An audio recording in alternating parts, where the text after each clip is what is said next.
the rollout of the vaccine. It is positive news. We've been waiting for the best part of a year now. Now that it's happening, what are your concerns going forward? My main concerns here are to ensure that Australians have confidence in the vaccine, that Australians come forward to get themselves vaccinated.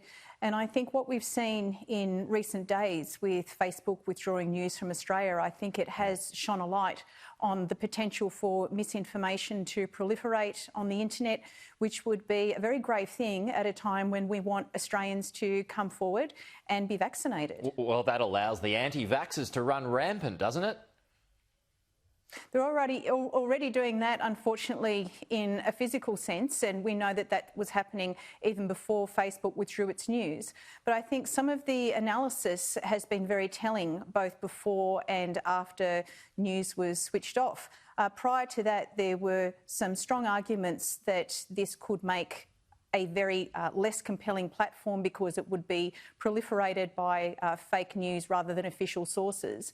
And some analysis just in the past couple of days has indicated that that has come to fruition in some senses. So it's deeply concerning, and I think all public policymakers want to ensure that Australians have confidence in the vaccination process and ignore the misinformation. There's also, of course, the issue of scams. Scams cost Australians billions of dollars each year, and we've seen overseas that various forms of scams, including phishing techniques, ways in which people's personal information has been derived from them through various scams is, again, deeply concerning. So I guess we would want to ensure that the government is very alive to this. The ACCC itself has noted this, and we should make it a priority. Do you think that Anthony Albanese should have been given a shot with the Prime Minister yesterday, a vaccination shot?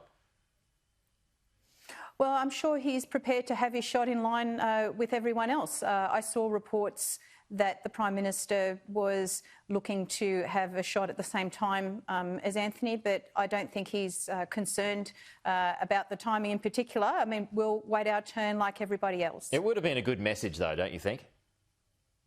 It would have been a good message, but I think the bigger message is that Australians should have confidence in the vaccine. We should all get it.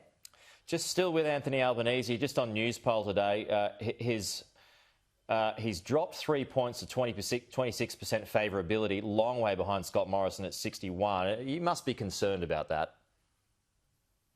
I think we should be concerned about ensuring that all these things that are important to the Australian people are front of mind more than anything else. And as I move about my community and speak to people, people want life to get back to some sense of normality. They understand a lot of things won't be the same, but they have been looking forward to the vaccine rollout. There's supposed to be 4 million done by March, so we'll hold the government to account for its own projections. But I think it's more important that we focus on the Australian people. A lot of people doing it very tough. It's going to get a lot tougher for a lot of people when JobKeeper comes off as well. So that has been the 100% focus of Labor during this time, and will continue to be so. And another act of normality will be when borders and those shutdowns do end. Do you believe that now that this vaccine is rolling out, that argument becomes much less persuasive? I think it should go a long way to alleviating the concerns that have been raised by different states, but at all times I have confidence in the advice of the chief medical officers of the various states, and certainly our national one. So we should always take their advice, but it is very clear that people have been frustrated by those border closures, but they've been done on the basis of medical advice, and we should always take that advice. Just on Facebook and the government not advertising on Facebook, do you support that decision? I do, and I think that there are other mechanisms by which these messages can be gotten out. And whilst I respect the decision in this case to do that, I can completely understand why. I wouldn't say that this should be a blanket issue that the government should take up. There would be very sound reasons why they would choose to advertise in some aspects and not others.